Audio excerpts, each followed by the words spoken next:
Well, good morning, everybody. Welcome back to virtual AP U.S. history here live on YouTube. Hope you had a great weekend. Hopefully everyone in your family is doing well. Just a quick answer to several of the questions we got over the weekend on Twitter.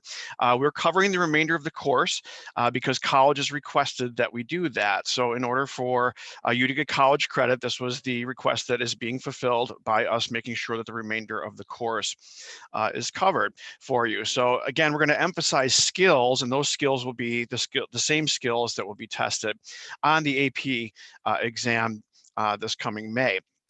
And those are all taken care of. So speaking of Twitter, over on the right-hand side here, you'll see we created a Twitter account. It's at virtualapush, and you can tweet any questions that you have during this presentation. While I'm presenting, Ms. Farr is going to be answering those questions as I did on Friday. So this makes us a little bit more interactive, and we'll do the best we can to make sure we answer all the questions that you have. So on Friday, the lesson left off with this question. And the question was, what does a strong economy look like? What are the kinds of things that would be part of a strong economy? And so potential answers for that question, there's availability of credit or disposable income that people can spend on goods that maybe they don't necessarily need, but goods that they perhaps want. Increased investment in businesses, investment in stocks, etc. High consumer confidence. People believe that the economy is going to do well and continue to do well.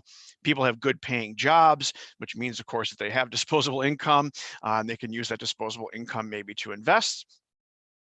Cost of production is low, which means goods are more and more affordable.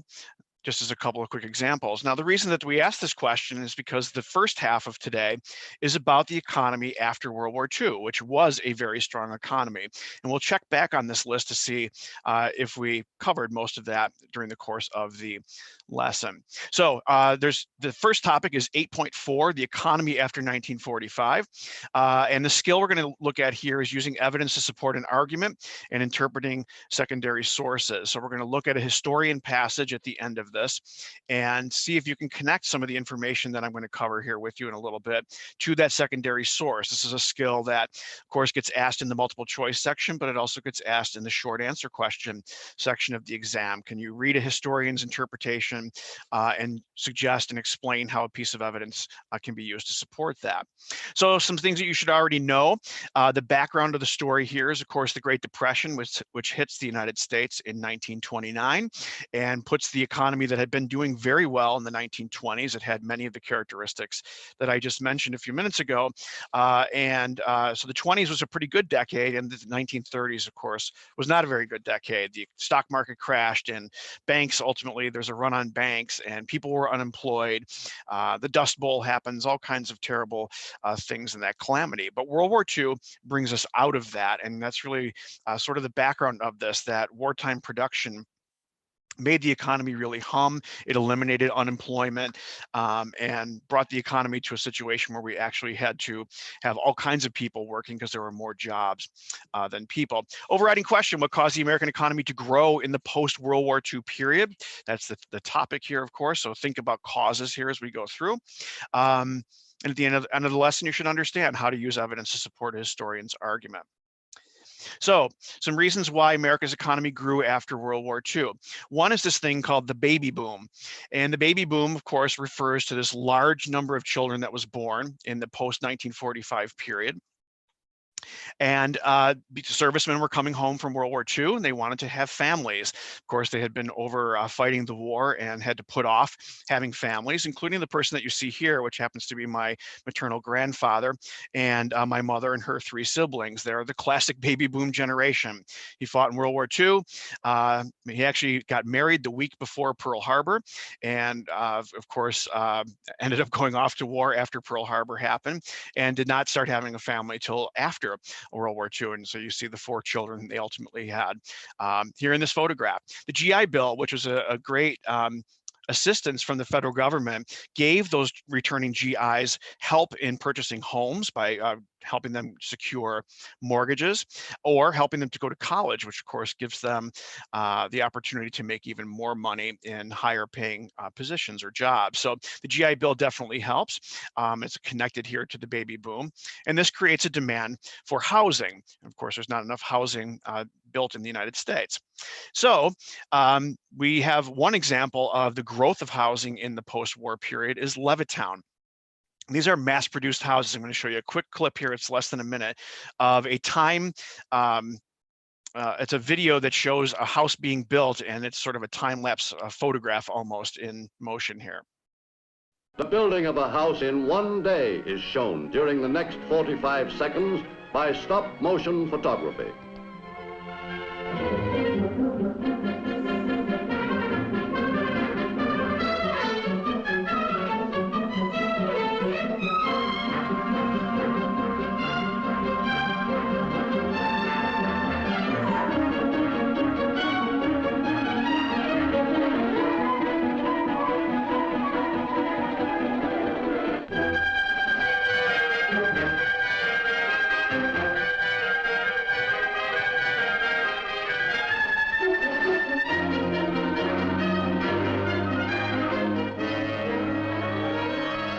These are the 36 men who built this house. You can see how very quickly a house could be built through this idea of mass-produced housing. And of course, they're building houses as quickly as possible. They're based on a similar model. So you don't have these unique houses being built. They're very similar to one another. And we'll talk more about that in the culture segment of today's lesson. In 1949, the Levittown Company was producing over 149 houses per week. I mean, that's a pretty amazing rate of house building, and many of those houses, most of those houses, as you can see on the screen, were built in distant suburbs. 85% of them, as you can see in the information here. And suburbanization saw many middle-class families, white middle-class families especially, leaving the cities, and that will be a topic that we'll cover a little bit here, but also be talked about tomorrow with the civil rights movement in the 1950s and 1960s, the effect of that. Another reason why America's economy grew after World War II is economic productivity. Per capita consumption, that means per person consumption, increased by 50%. There's a good reason for that. During World War II, there were not a lot of consumer goods. We were rationing important goods, and American industry was really focused more on war production. And that changes after 1945. And just to give you some example, quick numbers here, over 6 million refrigerators were purchased in 1950 alone, over 14 million radios, over 6 million automobiles in just a single year. So American productivity is going up because American consumption is going up. In the 50s, America produced half of the world's manufactured goods. Our economy continued to hum along as it had during the later stages of World War II. Americans increasingly bought on credit, and the 1950s is the first time that we see the introduction of what was called the Diners Club card, or a credit card, which gave people money to spend that they didn't really have. It's something that we continue to do in America today. And by the end of the decade, 60% of Americans were middle class. So that means that people had money to purchase things like automobiles and refrigerators and eventually television sets, which we'll talk about in just a moment. Another reason is America's corporate growth, that America sort of went back to the era of mergers, very similar to the late 1800s, where you have the growth of trusts. So you have mergers of large companies, conglomerates, where companies were buying companies of different types. For example, Coca-Cola owns Lay's potato chips, so that is two different types of industries there, one owning the other. An increasing number of people were white-collar managers, and this meant that people, these jobs became available to people. These jobs were higher paying jobs, so that meant that people had money to spend.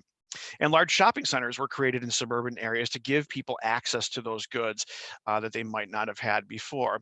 And you can see this is a typical office situation in the 1950s, kind of a wide open situation here. You can see, interestingly, in the front left there, there's women, and they seem to be segregated mostly from the men that are on the right side of that image. This is a fairly famous quote from that era: "What's good for the country is good for General Motors," and vice versa. So as companies went, as companies did well, America did well. And that was kind of the thinking of the 1950s. Another reason that America's economy grew after World War II was government spending. And this is probably the most well-known example of that spending. That is the interstate highway system you can see on the map here that sort of highlights where all those interstates were created. And the federal government spent lots of money on national defense, as they had during World War II.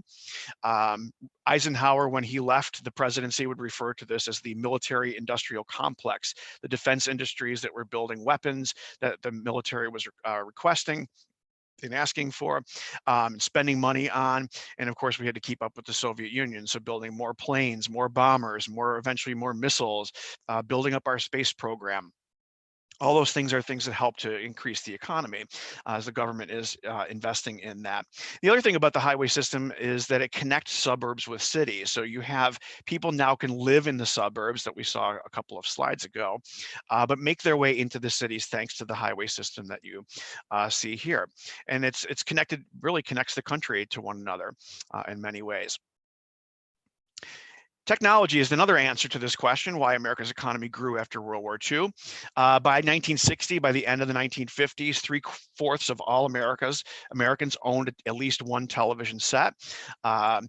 TV serves as a medium for advertising. Of course, the radio had a similar effect in the 1920s, encouraging people to purchase goods, and that's going to continue here in the 1950s as well. And this is a great photograph of President Eisenhower. He's the one sitting closer to the television set, and his wife Mamie, and they're watching election returns on the television. So the TV became very much a focus of American households. In those days, though, there was no cable, there was no online streaming service. Television basically had 3 stations, and if the president was on, that's who you watched, because basically all 3 stations were showing that. Computers is another thing that really begins to take off, partially because of the federal government investing money into computers and the computing industry. Government funded university research in order to try to stay ahead of the Soviet Union. So government investment into technology and also the commercial use of technology, which you see here, are also reasons why the economy grew after World War II. So let's try a couple of guided practice questions here. We're going to give you a historian passage in just a second, ask you to read through that and think about the historian's point of view. Remember, you can tweet your questions to @virtualapush, and those questions should be being answered. So let's start with this question. What is the argument that this historian is making in the passage?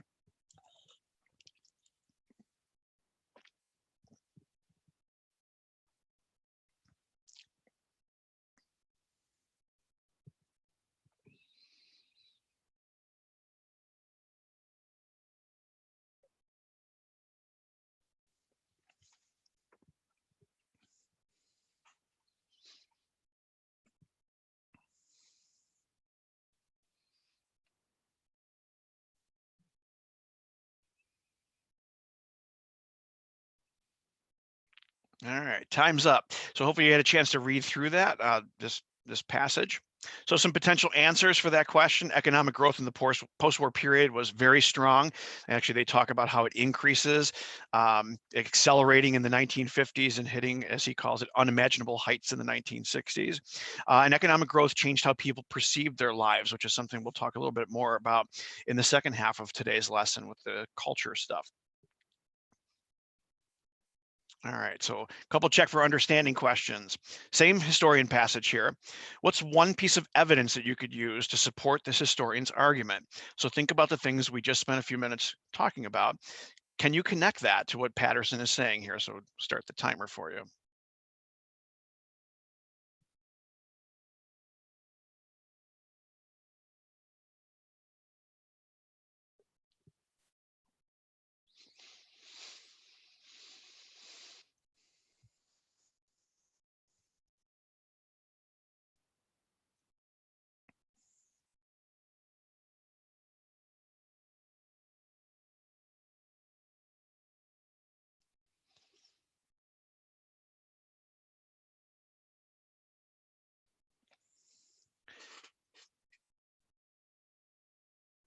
So thinking about this question, really the answer is the series of things that we talked about at the beginning of the lesson here. The baby boom led to an increased spending on consumer goods.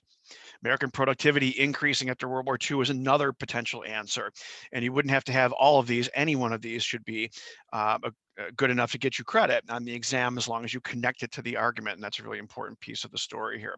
Government spending, helping encourage home purchasing and moving to the suburbs and the building of the highway system, et cetera, might be another potential answer. New technology, which is another answer that we talked about at the beginning of this. So lots of different answers to that question. Any one of those four would earn you credit, as I mentioned just a moment ago, as long as you connect it to the historian's argument, and that's an important piece of that. Couple exam practice questions. This would be a typical short answer question. It's a graph, of course, of the birth rate in the United States. So I'm going to start the timer here, give you a chance to think about what you might put for either one of those two questions. Describe how one event or development contributed to the high birth rates. It's a causation question. Briefly describe one specific effect of the high birth rates. That's also a causation question. So we'll start the timer.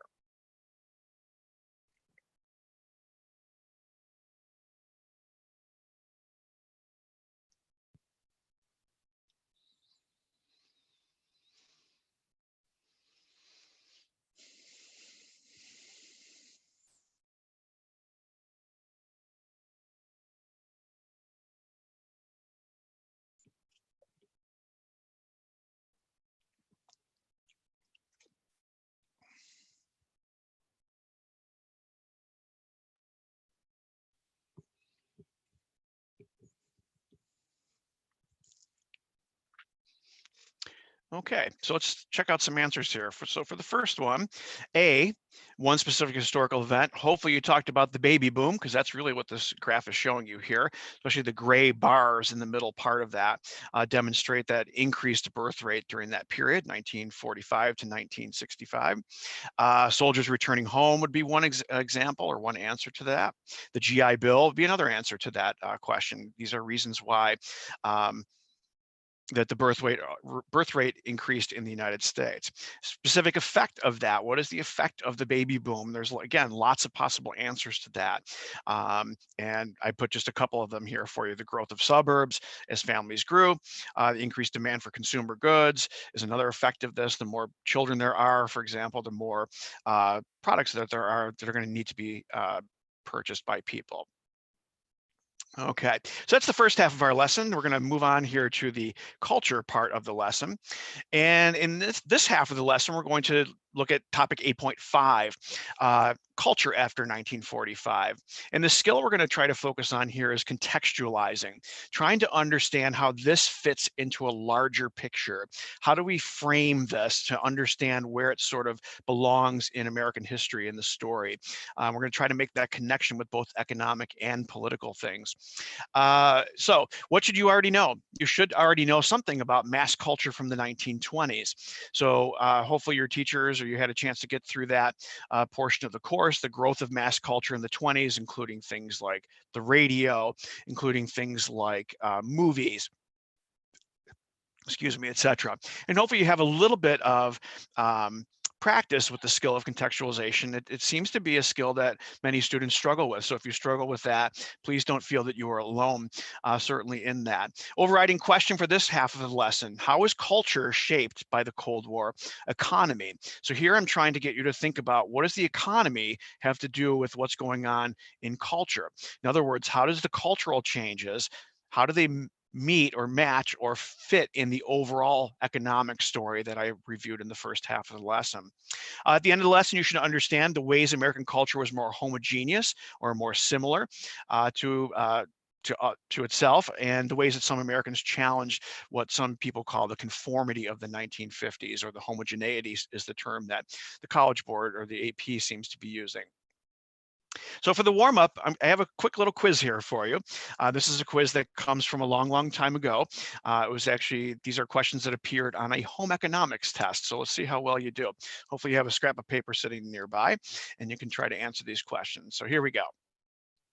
A hot iron should be used when pressing a silk slip, a woolen sweater, a linen skirt, or a crepe dress. Question number 2. If at dinner your hostess spreads a whole slice of bread and eats it without breaking it, the most acceptable procedure for you would be to avoid eating bread, eat bread the same way she does, break your bread into 2 pieces and spread it as you eat it, break your bread into 4 pieces and spread it as you eat it.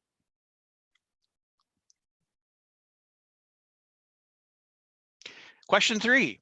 A girl displays social sensitivity when she, A, picks up her friend's trumpet and blows on it, B, wears a brimmed hat in a movie, C, remarks about another person's choice of food when eating with friends, or D, makes opportunities for a shy person to share in conversation.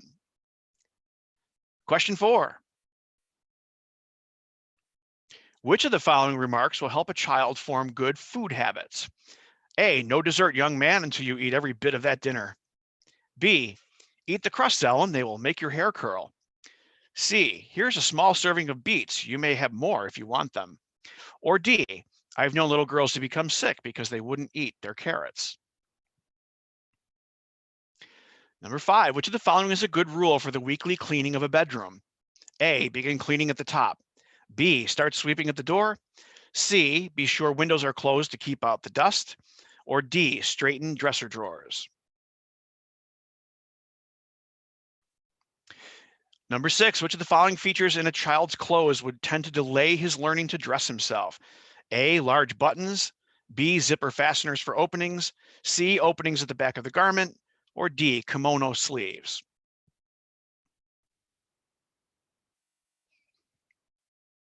Number 7, which procedure would be most likely to help a 6-year-old overcome the fear of the dark? Letter A, have him play hide and seek at night. B, give him his own flashlight to use when he's alone. C, make fun of him before his friends. Or D, threaten punishment if he shows fear. Sorry about the picture blocking the question up there. Our last question. When a babysitter is engaged to care for a 2-year-old, the most suitable article for her to bring with her is A, a bag of marbles, B, blunt scissors, C, a jigsaw puzzle, or D, a book of bright colored pictures. So I'm going to run through the answers quick and then we'll get to the subject at hand here. So 5 or more will make you nifty. So number 1, the answer is C. Number 2, the answer is D. Number 3, answer is D. 4, the answer is C. Number 5 is A. Number 6 is C. Number 7 is B. And finally, number 8 is D. So one of the reasons I wanted to start with this is it gets you thinking a little bit about the culture of the 1950s, that these were the acceptable things in the 1950s. And you also notice some gender stereotypes in some of these questions as you go through. So think about, how do changes in the economy cause changes in society? And we're going to specifically come back and revisit this question. How people dress. Does the economy change how people dress? Does the economy change where people live? Does the economy change how people get around from work back to home or to get from place to place? What technology people use or have access to? Does that economic change lead to some kind of change in society? So again, we're going to revisit those questions when we get to the end of the presentation here today.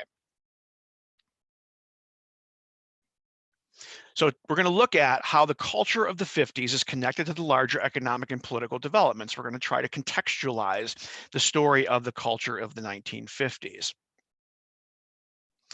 So some elements of culture in the 1950s. There is a trend of conformity to middle-class norms in the period, which included, and these are just some examples of things that people would argue makes American society more homogeneous.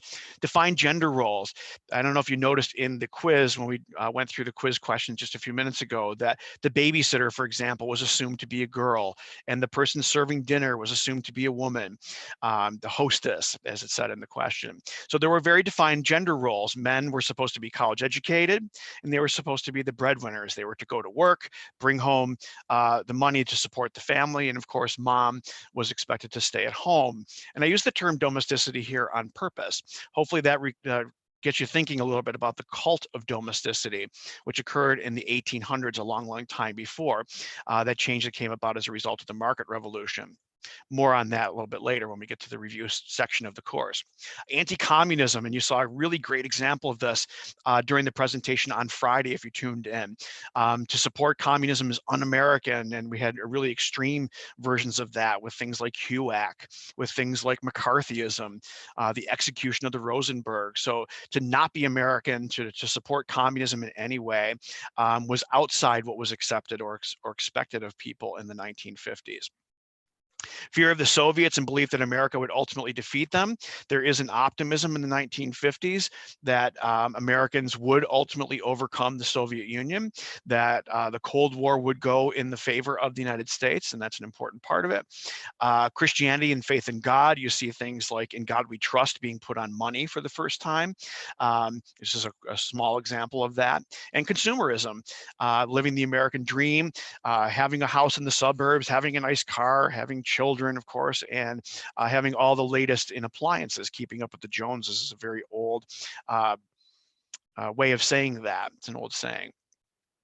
So what is the connection to economic changes? So the growth in consumerism, you see here in this image, a group of women, and they're at a Tupperware party, which is something that they're plastic. You may have some of these in your home someplace.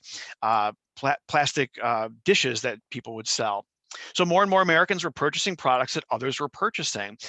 So consumerism means, of course, purchasing more products or buying goods, things that maybe you don't necessarily have to have, but that you want to have. And some examples, and we talked about these in the economic segment of this: cars, household appliances like refrigerators, television sets, and of course, Tupperware, which is almost stereotypically 1950s, as you see in the image here, these women selling that. And of course, as they're buying these things, everyone was buying Tupperware. So of course you wanted to have Tupperware too. The baby boom is another thing we can look at, and what's the connection to the economic changes. Many Americans were new parents due to the baby boom. There's lots and lots of babies being born from that 1945 to 1960 period. These are people that are moving to the suburbs at the same time as many other Americans. They often had similar housing, as we saw in the Levittown clip there, where they're building that house, which is a very standard house. They read similar parenting books. This is a very famous book in the 1950s by Dr. Benjamin Spock. And you can see there at the bottom of this, I believe this is a 1950 version of that book. Over 19 million copies of that book sold. So this became sort of the standard child raising advice book that people were reading. And people encouraged their children to engage in similar activities like Little League Baseball, or joining the Boy Scouts, or taking piano lessons. Very typical, similar things that a lot of people were doing, which of course makes culture a lot more homogeneous. People were doing the same thing. Growth of corporations, and here you see the very typical corporate outfit of both men and women. The men, of course, who are the ones going to work in corporations. Very typical, what they call the old gray flannel suit with the fedora top there. Very conservative dress, very conservative ties, as you would see here, and they were the breadwinners. And many Americans that were working in corporate America, that's the way that they dressed when they went to work. And then on the right-hand side there, you see the way women typically were expected to dress, even in sometimes in the home, being dressed up like that. Technology, again, another image of the television set here with a little grainy image on the actual TV itself. But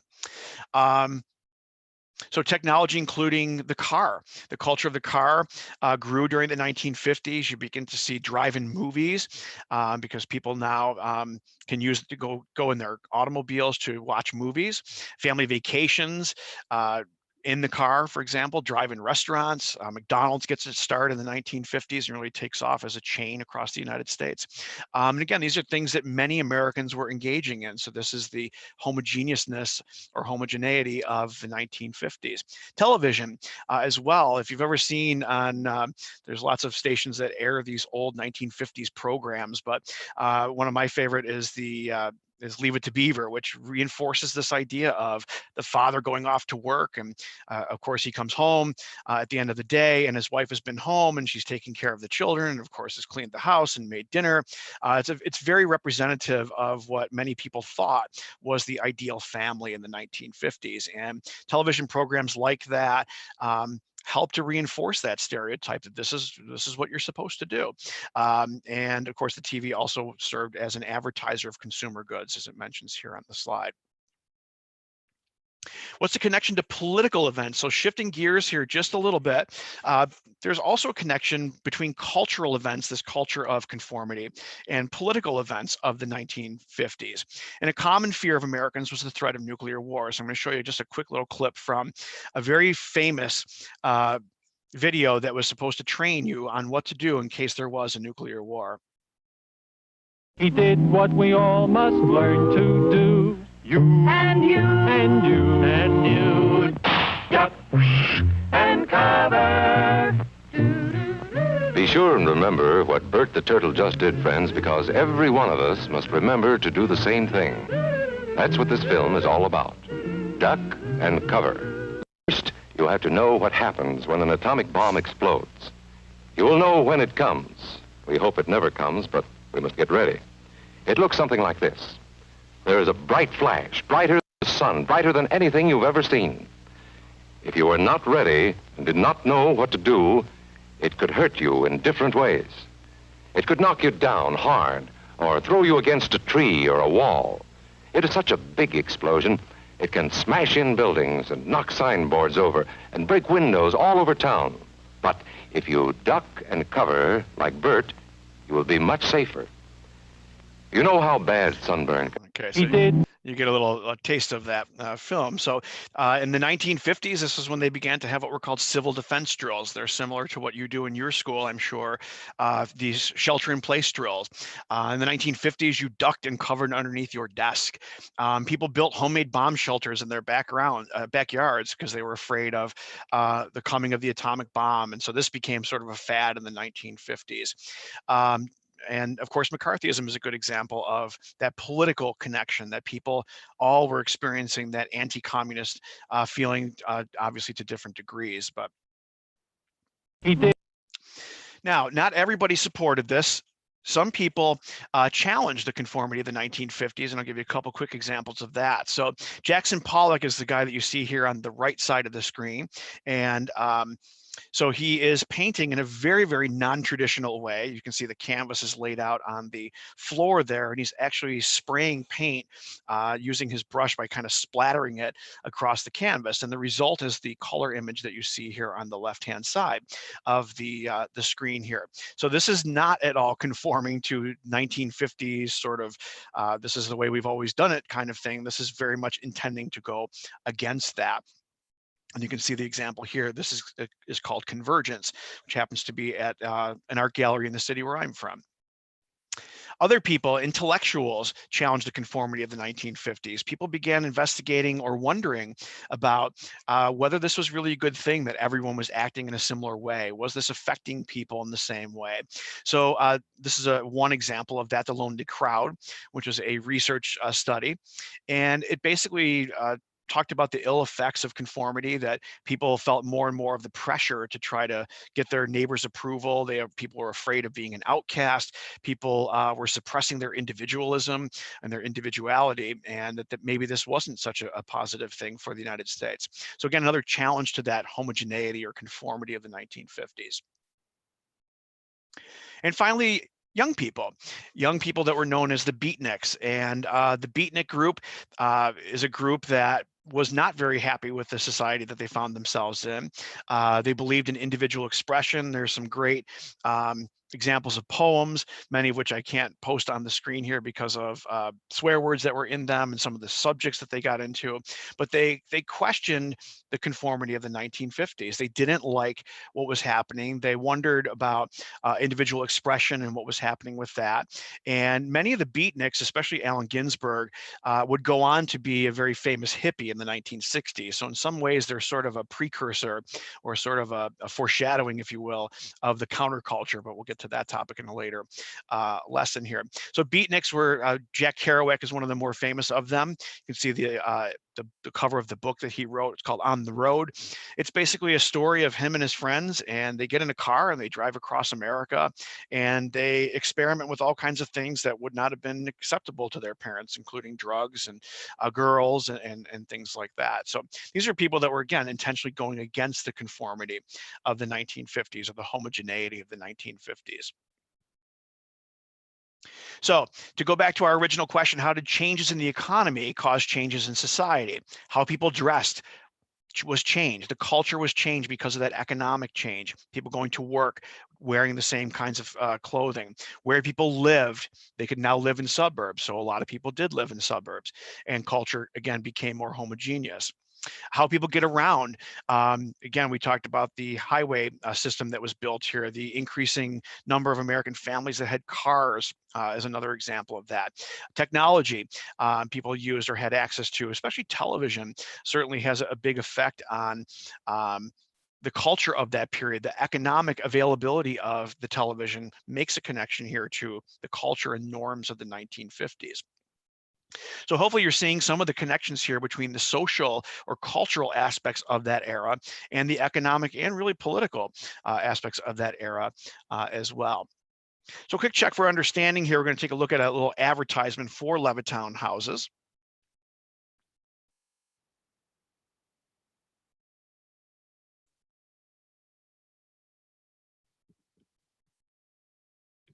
Give you just a minute to read through that advertisement and see if you can come up with an answer for that question.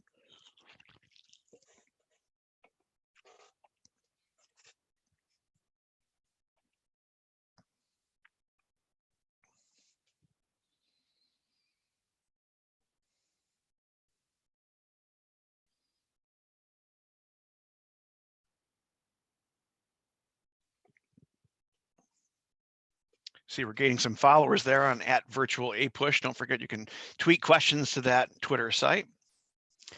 So the advertisement best provides evidence for which of the following developments in the 1950s. So this is an ad for those Levittown houses that we saw a little bit of the clip of them building. And the best answer here, of course, is A, increased homogeneity in post-war society. Lots and lots of people were able to purchase these homes thanks to things like the GI Bill, better paying jobs, etc. Here's a second question. The ideas in the advertisement most likely had limited appeal for which of the following groups?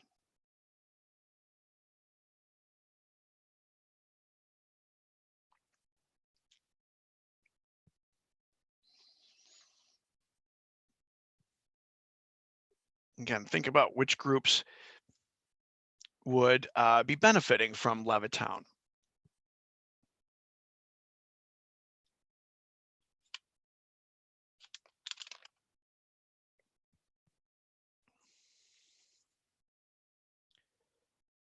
And the best answer there is rebellious young people, D, who were not comfortable with conformity or with homogeneity. All right, little exam practice here. So I'm going to give you a couple, we'll start the timer here in just a second. Read through this historian's passage. There's 3 questions. This is a very typical short answer question on the AP exam. What's the argument being made? What evidence could be used to support this person's argument? And what evidence could be used to refute or to go against this historian's argument? So we'll start the timer here.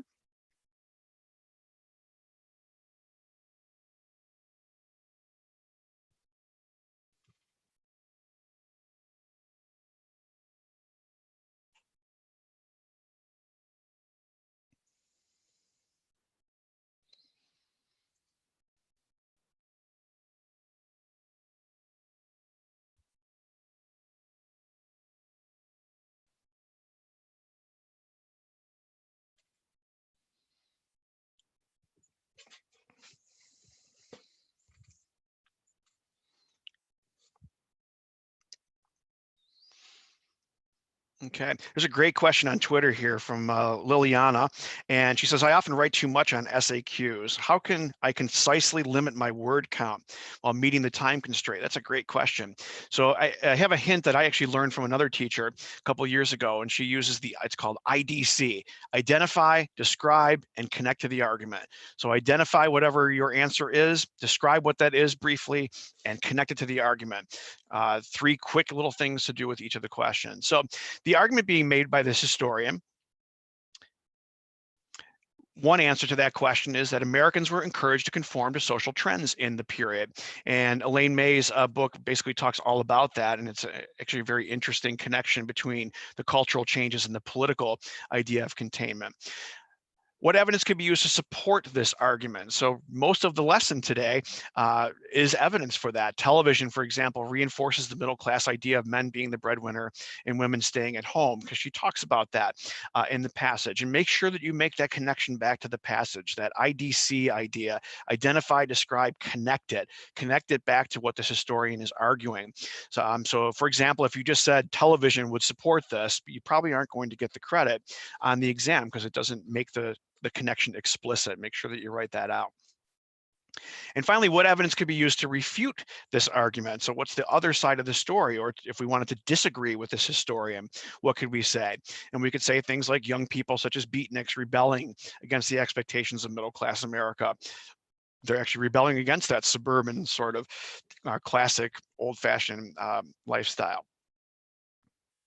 Let's try a different one.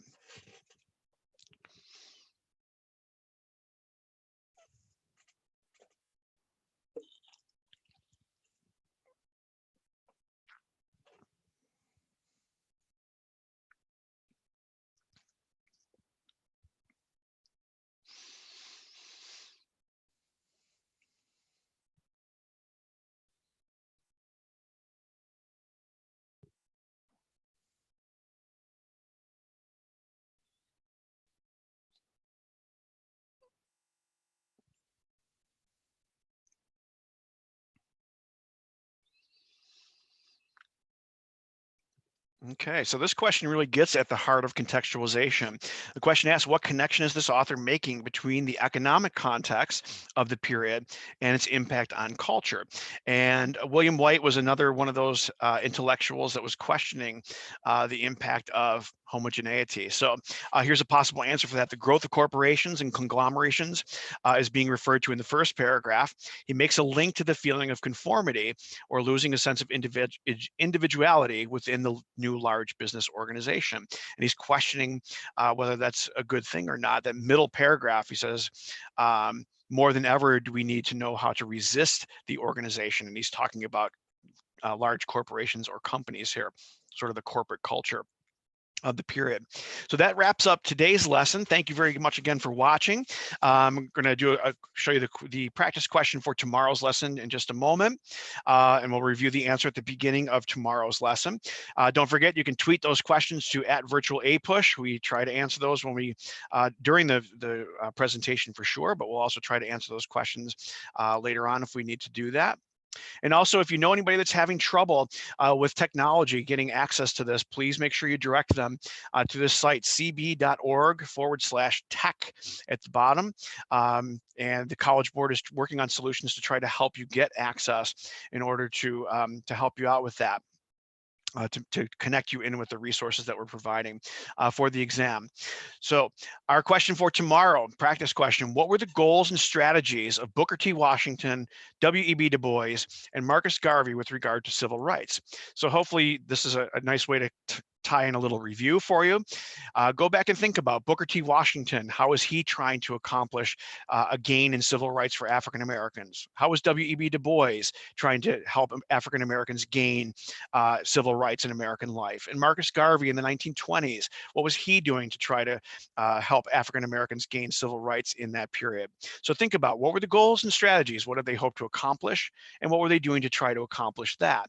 In tomorrow's lesson, Ms. Farr is going to answer this question at the beginning and talk about those connections to the civil rights movement of the 1950s. So once again, thank you very much for tuning in to Virtual APUSH. Hopefully we'll see you again tomorrow. Have a good night.